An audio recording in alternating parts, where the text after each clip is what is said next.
Hello बच्चों, once again welcome on my channel study with ईके।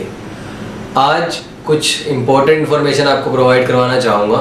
जैसा कि भाई आप लोग सब जानते हैं कि बच्चों को ये तो पता चल ही गया था 1 तारीख से लेके 15 जुलाई तक, यानी 1 जुलाई से लेके 15 जुलाई तक एग्ज़ाम है, ठीक है। लेकिन डेट शीट रिवील नहीं हुई थी।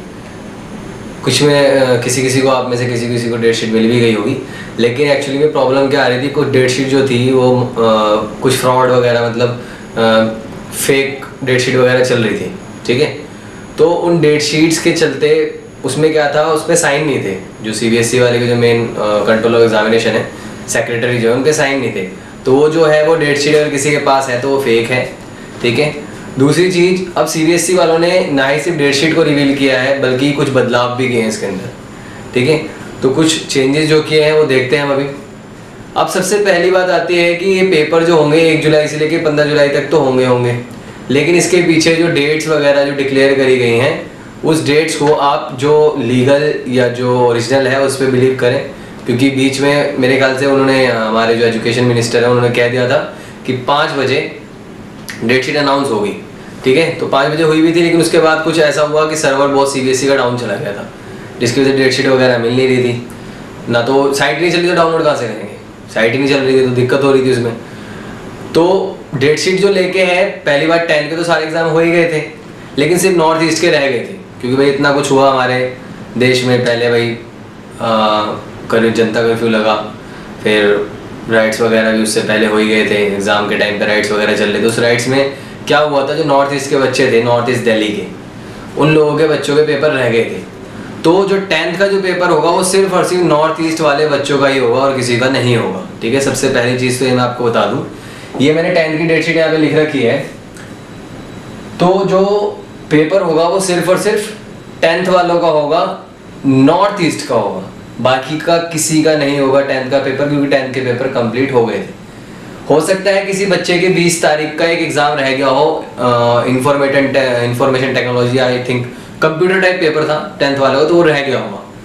तो मेन ये हो रहा है, जो मेन पेपर है उन पे फोकस दिया जा रहा है, इन छोटे मोटे पेपरों पे, नॉर्मल पेपर्स पे कोई ध्यान नहीं दिया जा रहा है इतना, ठीक है। ऐसे तो 12th वालों के भी 80 कुछ पेपर रह रहे थे, लेकिन 29 या 20 समथिंग ऐसे कुछ पेपर करवाए जा रहे हैं। तो सबसे पहले देखो भाई, 10th की डेट शीट जो है हमारे पास, पहला पेपर 1 जुलाई 2020 को होएगा, सोशल साइंस का। सब्जेक्ट कोड आप लोगों को पता ही होगा, ये तो मैंने लिख दिया है, ठीक है। 1 जुलाई 2020 वेडनेसडे को सोशल साइंस का पेपर होगा। 2 जुलाई 2020 थर्सडे को साइंस का पेपर होगा।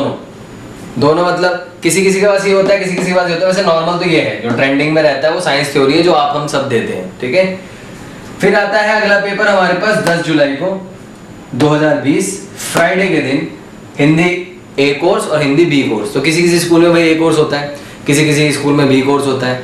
जैसे शायद A कोर्स में कृतिका क्षितिज चलती है, ठीक है। B कोर्स में शायद व्यंजन संचन, ऐसे संचन संचक ऐसे कुछ नाम है, ठीक है। 15 जुलाई 2020 को आखिरी पेपर होगा 10वीं का। ये ध्यान रखना, ये आप लोगों में से किसी का नहीं, सिर्फ नॉर्थ ईस्ट वालों का है। कोई भी बच्चा अपने दिमाग में ये ना ले ले कि भाई नहीं यार मुझे तो पेपर देना है, मुझे तो नहीं देना, ऐसा कुछ नहीं है।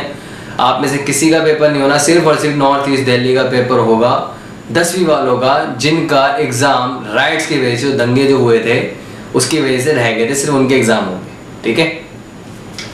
15 जुलाई को आखिरी पेपर होगा इंग्लिश का। तो इंग्लिश का किसी के पास कम्युनिकेटिव है, ठीक है, और किसी का लैंग्वेज एंड लिटरेचर है, तो उस हिसाब से जो भी आपका होगा उस दिन हो जाएगा। मतलब होएगा एक ही दिन, चाहे वो A कोर्स हो, B कोर्स हो, साइंस विदाउट प्रैक्टिकल हो, विद प्रैक्टिकल हो, थ्योरी हो, जो भी है, ठीक है। साइंस है, साइंस का पेपर जिस दिन है उस दिन होगा। तो ये डेट शीट है आपकी, चाहो तो स्क्रीनशॉट ले सकते हो इसका। कुछ जो चेंजेस हुए हैं वो बताऊंगा, आप वीडियो में बने रहें। बहुत सारे कुछ चेंजेस करे हैं CBSE वालों ने। आपको वहाँ कैसे पहुँचना है, क्या करना है, वहाँ पे पहुँचना, किस टाइम पहुँचना है, कैसे पहुँचना है, क्या क्या वहाँ प्रिकॉशंस वगैरह रखनी है, ठीक है। इन सारी चीज़ों का ध्यान रखते हुए हमें पेपर देने जाना है, ठीक है। अब आते हैं क्लास 12th पे। 12th के जो हैं वो कई सारे पेपर रह गए थे, साइंस वालों के भी रह गए थे, आर्ट्स वालों के भी रह गए थे, कॉमर्स वालों के भी रह गए थे। इवन उसके अंदर भी कुछ पेपर ऐसे हैं जो नॉर्थ ईस्ट दिल्ली वालों के हैं, वो आपके नहीं होंगे, सिर्फ नॉर्थ ईस्ट दिल्ली वालों के होंगे। इसी तरीके से कुछ पेपर ऐसे भी हैं जो आपके ऑल इंडिया लेवल पर, यानी जो सबके होंगे, ठीक है। तो उसमें ज्यूरिसडिक्शन दिखा देंगे कि कौन कौन से हैं, ऑल इंडिया के हैं या नॉर्थ ईस्ट दिल्ली के हैं, वो दोनों बता देंगे। अब देखो बच्चों, 12th की जो डेट शीट है वो कुछ ऐसी है, इसमें पूरी नहीं है, अभी पूरी लिख दूंगा मैं इसके ऊपर, ठीक है। फिलहाल इसके अंदर क्या क्या है, सबसे पहला पेपर 12th वालों का भी 1 जुलाई को है, जैसे 10वीं वालों का है 1 जुलाई को पेपर, इस तरीके से 1 जुलाई वेडनेसडे को 12वीं वालों का भी पेपर है। सब्जेक्ट कोड 064 है, home science all India. All India jurisdiction का मतलब ये है वो सबका होगा, ऑल इंडिया का मतलब है वो सबका होएगा, ऐसा कोई नहीं है जिसका रह जाएगा, वो सबका होना है, ठीक है। मतलब पूरे इंडिया में जितने भी बच्चे सबका होगा। इस तरीके से 2 जुलाई को 2020 थर्सडे वाले दिन 002-302 यानी हिंदी 2 है, आप लोगों को पता है, एक इलेक्टिव एक कोर है, वो भी ऑल इंडिया लेवल पे होगा, ठीक है। क्योंकि वो 20 तारीख को पेपर था, 20 मार्च को, आप लोगों को याद होगा, मेरे से ज़्यादा आपको पता होगा क्योंकि आपके पेपर था। तो वो जो है वो भी ऑल इंडिया लेवल पे होगा क्योंकि वो सबका ही रह गया था, ठीक है। तो वहाँ पे कोई नॉर्थ ईस्ट दिल्ली नहीं है, कोई ऑल इंडिया वाले, सबका होगा पेपर, ठीक है, ऑल इंडिया लेवल पे होगा। उसके बाद है 3 जुलाई, भाई पेपर तो देखो सबके रह गए, साइंस वालों के भी रह गए, कॉमर्स वालों के भी रह गए, आर्ट्स वालों के भी रह गए। तो यहाँ पे जो रह गए पेपर, साइंस वालों के तो लगभग पूरे हो गए थे, ठीक है, उनका शायद कंप्यूटर साइंस वगैरह ये सारे पेपर रह गए थे। तो ये जो 3 जुलाई 2020 को फ्राइडे को जो पेपर होगा फिजिक्स का, वो सिर्फ और सिर्फ नॉर्थ ईस्ट दिल्ली का होगा, ठीक है, और किसी का नहीं होगा, ठीक है। कोई दिमाग में ये मत लेके बैठ जाने कि मेरा तो नहीं होगा, तो सिर्फ और सिर्फ नॉर्थ ईस्ट दिल्ली वालों को होगा 3 जुलाई 2020 को फ्राइडे को फिजिक्स का पेपर। इसी तरीके से 4 जुलाई कोड है हमारा 055, सैटरडे अकाउंट्स का पेपर होगा, वो भी सिर्फ और सिर्फ नॉर्थ ईस्ट दिल्ली का होगा। उसके बाद 6 जुलाई 2020 043 केमिस्ट्री का पेपर, साइंस साइड वालों का है, ये कॉमर्स वालों का है, पता ही होगा आप लोगों को क्या बता रहा हूँ मैं। 6 जुलाई 2020 043 केमिस्ट्री का पेपर, वो भी नॉर्थ ईस्ट दिल्ली वालों का होगा, सिर्फ कोई ऑल इंडिया लेवल नहीं है, सिर्फ और सिर्फ नॉर्थ ईस्ट दिल्ली का पेपर होगा। ये 12वीं क्लास की है, और क्या क्या टाइमिंग्स वगैरह हैं, क्या क्या चेंजेस वगैरह हैं, वो बताऊंगा वीडियो के एंड में। तो ये हो गया, अब आगे चलते हैं। अब देखो बच्चों क्या है इसके अंदर, 7 जुलाई को अगला पेपर हमारे पास ट्यूसडे को, इसके अंदर आईपी भी है, कंप्यूटर साइंस भी है, इंग्लिश भी है, बिजनेस स्टडी भी है, बायोटेक भी है, ज्योग्राफी भी है, ठीक है। 7 जुलाई 2020 ट्यूसडे को हमारे पास 065 यानी आईपी का पेपर जो होगा new, 083 computer science new, 265 informative practice, ठीक है, इंफॉर्मेटिक्स प्रैक्टिस होता है old, 283 computer science old, 802 information technology ले लो, ऑल इंडिया, ठीक है। ये ऑल इंडिया लेवल पे होगा, नहीं ये सबका रहेगा तो सबका होगा। 8 जुलाई 2020 को वेडनेसडे को जो पेपर होंगे आपके इंग्लिश के होंगे, ठीक है, इलेक्टिव एन, इलेक्टिव सी और इंग्लिश कोर, वो सिर्फ और सिर्फ नॉर्थ ईस्ट दिल्ली वालों को होगा, किसी का नहीं होगा। 9 जुलाई 2020 थर्सडे को 054 बिजनेस स्टडी का पेपर होगा, ऑल इंडिया होगा, यानी सबका होगा, जिसका रह गया था, सबका ही रह गया था, ठीक है, तो सबका होगा। 10 जुलाई 2020 फ्राइडे के दिन 045 बायोटेक्नोलॉजी का पेपर होगा, वो भी ऑल इंडिया लेवल पे होगा, यानी सबका होगा। 11 जुलाई 2020 सैटरडे 029 ज्योग्राफी ऑल इंडिया का होगा, यानी ऑल इंडिया लेवल पे होगा, यानी सबका होगा। इसके अंदर सिर्फ और सिर्फ 8 जुलाई 2020 का इंग्लिश का पेपर जो वेडनेसडे को होगा, वो सिर्फ नॉर्थ ईस्ट दिल्ली वालों को होगा, बाकी सारे पेपर आप सबके होंगे, जितने भी 12th वाले हैं, ये आपके मेन पेपर्स हैं। ये कोई भी आपका वोकेशनल पेपर या जो एक्स्ट्रा ऑप्शनल वगैरह होते हैं, उनमें से कोई सा भी पेपर नहीं है, सारे मेन पेपर हैं, ठीक है। अब आते हैं हम 11 जुलाई तक तो हो गया, अब चलते हैं हम आगे। आगे कौन कौन से पेपर होंगे हमारे, देखते हैं। आगे है हमारे पास आखिरी 3 दिन, 13 जुलाई, 14 जुलाई और 15 जुलाई। इन तीनों दिन भी पेपर है हमारा फेवरेट, सबका फेवरेट सोशियोलॉजी, ठीक है, आर्ट्स वालों का बड़ा फेवरेट पेपर होता है क्योंकि इसमें उन्हें पढ़ना नहीं पड़ता ज़्यादा। तो 13 जुलाई 2020 मंडे को 039 सोशियोलॉजी का पेपर होगा, ऑल इंडिया लेवल पे होगा, क्योंकि ये किसी का भी नहीं हुआ तो सबका होगा। 14 जुलाई 2020 ट्यूसडे 028 पोल साइंस का सिर्फ और सिर्फ नॉर्थ ईस्ट दिल्ली वालों का होगा, ठीक है। यहाँ पे मुझे थोड़ी सी कंफ्यूजन है, डेट शीट तो इन लोगों ने बना दी, लेकिन आप लोग जानते हैं आर्ट्स वालों के पास इको भी होती है, हिस्ट्री भी होती है, ये पेपर एक ही दिन कर दिया। अब क्या है वो तो भाई शायद ऐसा हो सकता है किसी का हो गया हो, या कुछ ही बंदों का रह रहा होगा, किसी का हिस्ट्री का हो गया हो तो उसका इको रह रहा होगा, इको हो गया होगा तो हिस्ट्री रह रहा होगा, ठीक है। बाकी ये तो मेरे को थोड़ा केस खराब लग रहा है थोड़ा सा, क्योंकि आर्ट्स वाले के पास दोनों होता है, ये दोनों ही पेपर एक दिन कर दिए। अब सपोज किसी का इको हिस्ट्री दोनों रह गया हो तो वो कैसे देगा, तो यहाँ पे थोड़ी प्रॉब्लम सी लग रही है मुझे। 15 जुलाई 2020 वेडनेसडे 4 पेपर है हमारे पास, मैथ्स का भी होगा, इको का भी होगा, हिस्ट्री का भी होगा, बायो का भी होगा, लेकिन सिर्फ और सिर्फ नॉर्थ ईस्ट दिल्ली वालों को होगा, ठीक है। अब ये तो मैंने आपको पूरी डेट शीट समझा दी, आपको मैं कोशिश करूँगा लिंक डालने के लिए, PDF डाल दूंगा, ठीक है, डिस्क्रिप्शन में, आप देख लेना, वहाँ से डाउनलोड कर लेना। अब मैं आपको कुछ बातें बताना चाहूँगा जो क्या क्या चेंजेस आए हैं। तो देखिए, सबसे पहली चीज़ तो ये ध्यान रखना आप लोगों के पास एक गोल्डन अपॉर्चुनिटी है। कैसे गोल्डन अपॉर्चुनिटी है? आपके पिछले पेपर कैसे भी गए हो, नहीं गए हो, आपको पता होगा, मुझे नहीं पता होगा। तो जो आपके पेपर बच रहे हैं, चाहे 1 बच रहा हो, 2 बच रहा हो, तो उस पर आप ज़्यादा मेहनत करके कम से कम कुछ पेपर में जो आपकी थोड़ी बहुत कमी बेसी रह गई होगी उसको पूरा करिए, यानी आप अच्छा स्कोर कीजिए। दूसरी चीज़, आपके पास लगभग 1.5 महीना है, तो आप बहुत अच्छे से प्रैक्टिस कर सकते हैं, बहुत अच्छे से तैयारी कर सकते हैं। तो आई होप आप तैयारी भी करेंगे अच्छे से।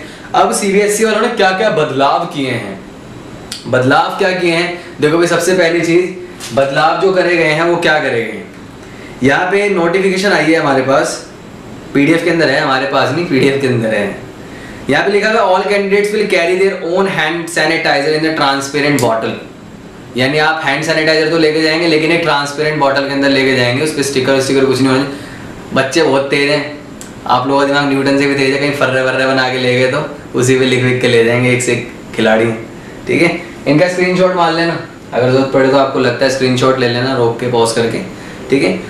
दूसरी नोटिफिकेशन दी है, all candidates will cover their nose, mouth and nose with the mask और क्लोथ, ठीक है। तो दुपट्टा हो, दुपट्टे से, क्लोथ हो, कोई क्लोथ हो, रुमाल हो, मास्क हो। वैसे तो मैं ये कहूँगा भाई, आप दुपट्टा कितना संभालते रहेंगे, ठीक है, तो मास्क ले लीजिएगा, मास्क बांध लीजिएगा अच्छे से और अच्छे से जाइएगा पेपर देने।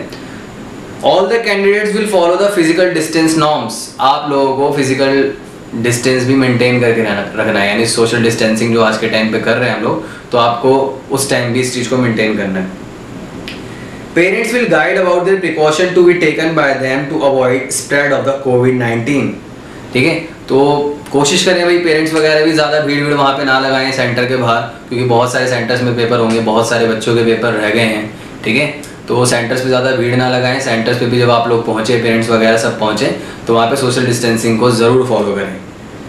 Parents will ensure that their ward is not sick, और एक चीज़ और ध्यान रखना, ये नहीं भाई हर पेरेंट्स को इसकी एक पूरी जिम्मेवारी उठानी पड़ेगी। अगर कोई बच्चा, आपका बच्चा बीमार है, तो उसकी इन्फॉर्मेशन ज़रूर दें वहाँ पे कि भाई हमारा बच्चा बीमार है, कोशिश करें उसको। बाकी वो प्रावधान निकालेंगे क्या होगा नहीं होगा, लेकिन हाँ, अगर कोई बच्चा बीमार है तो ज़रूर बता दें कि वो बीमार है, क्योंकि वो भीड़ में या बच्चों के साथ ना बैठे। जैसे सपोज, वैसे तो बच्चों को कम ही कर देंगे, चीटिंग करने में मुश्किल होगी आप लोगों को।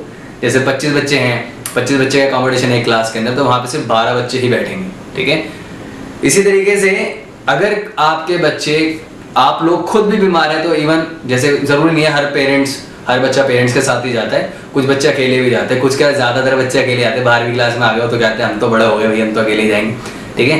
तो आप लोग खुद भी इस चीज़ का ध्यान रखना, क्योंकि देखो किसी को नहीं पता कोरोना है कि नहीं है। ये बीमारी जो इतनी गंदी बीमारी आ गई है, सिम्टम्स भी नहीं दिखते, उसको भी कोरोना हो रहा है, ठीक है। तो इस चीज़ का आप ध्यान रखें, सोशल डिस्टेंसिंग ज़रूर मेंटेन करें। आगे कह रहा है, all the instruction issued while preparing an examination centre will be strictly adhere to the candidates. बाकी सारी चीज़ें वही हैं भाई जो आप लोग पेपर देते हुए आए हैं, ठीक है। एडमिट कार्ड आपके पास हो गई, यहाँ पे कह रहा है duration of each examination will as given in the date sheet and admit card. हो सकता है मे बी आपको एडमिट कार्ड इशू वगैरह कराया जाए at the time of exam, ठीक है। मे बी नया एडमिट कार्ड आप लोगों को मिले, वो आपको बाद फर्दर आप लोग मेरे से जुड़े रहें तो मैं आगे इन्फॉर्मेशन दूंगा कि पुराने एडमिट कार्ड से होगा या नया एडमिट कार्ड से होगा, वो देखेंगे जब वो टाइम आएगा तो वो भी पता चल जाएगा कौन सा एडमिट कार्ड को लेके जाना। आई होप आप लोगों ने अपना एडमिट कार्ड जो पुराना वो भी संभाल के रखा होगा, ठीक है। तो उनको भी संभाल के रखना। और कह रहा है कि भाई वही 10:15 बजे आपको पहुंचना है, एटलीस्ट 15 मिनट्स बिफोर आपको पहुंचना, 10:30 से 1:30 बजे तक आपका पेपर होगा, नॉर्मल है सब कुछ, ठीक है। उसके बाद हमारे पास आता है कि आप लोग सब लोग सोशल डिस्टेंसिंग का ज़रूर ध्यान रखेंगे, सारी चीज़ों का ध्यान रखेंगे, क्योंकि आपकी वजह से कोई दूसरा बीमार हो जाए या आप किसी दूसरे की वजह से बीमार हो जाए तो ये चीज़ अच्छी नहीं है, ठीक है। लाइलाज बीमारी है भाई, वैसे ही सारी दुनिया परेशान है इस चीज़ से, तो आप लोग सब इन सारी चीज़ों को अच्छे से मेंटेन करके चलेंगे। और कोई भी बंदा बीमार है तो ज़रूर वहाँ पे इन्फॉर्मेशन दे दें कि मैं बीमार हूँ, तो आपका अलग पेपर होगा, VIP ट्रीटमेंट फुल, ठीक है। आपको अलग रूम में करवा देंगे पेपर। अब इस पर भी कुछ दिमाग लगाने लग जाएंगे, यार बोल दूँगा बीमार हूँ, अपना आराम से साइड में फर्रे शर्रे चलाऊँगा, है ना। तो ऐसा नहीं करना। और ऑल द बेस्ट। 1.5 महीना है आपके पास लगभग, तो अच्छे से प्रैक्टिस करें, अच्छे से पढ़ें, अच्छे सब कुछ करें। और मैं यही कहना चाहूँगा, जो मेरा चैनल पहली बार देख रहा है वो शेयर कर दे, सब्सक्राइब कर दे, अच्छा लगे तो लाइक कर देना। और इस इन्फॉर्मेशन को ज़्यादा से ज़्यादा शेयर करो, क्योंकि बहुत सारे लोगों को हो सकता है ना भी पता हो सकता है पता भी हो। तो आप लोग अपने यार दोस्तों के साथ शेयर करें। और जो एडमिट कार्ड का मसला है वो देखेंगे आगे क्या होता है। फिर भी एक बार रुको, मैं एक बार देखता हूँ उसके अंदर क्या लिखा हुआ है एडमिट कार्ड के लिए। During for each examination will be as given the date sheet and admit card. तो हो सकता है मेरी एग्जामिनेशन के टाइम पे कुछ हो एडमिट कार्ड का, कुछ एडमिट कार्ड के लिए कुछ ना कुछ प्रावधान निकालेंगे वो लोग। CBSE वाले हमेशा बच्चों के लिए, मैंने बोलता हूँ हर बार ही बोलता हूँ, हमेशा बच्चों के लिए वो लोग सॉफ्ट कॉर्नर रखते हैं, ठीक है। तो इसी के साथ वीडियो करते हैं एंड आप ज़रूर शेयर कर दें, अपने यार दोस्तों को शेयर करें, ताकि उन लोगों को भी इन्फॉर्मेशन इसकी प्रोवाइड हो सके। और चैनल को सब्सक्राइब करना ना भूलें, ताकि आपको आगे की इन्फॉर्मेशन भी मिलती रहे। Thank you.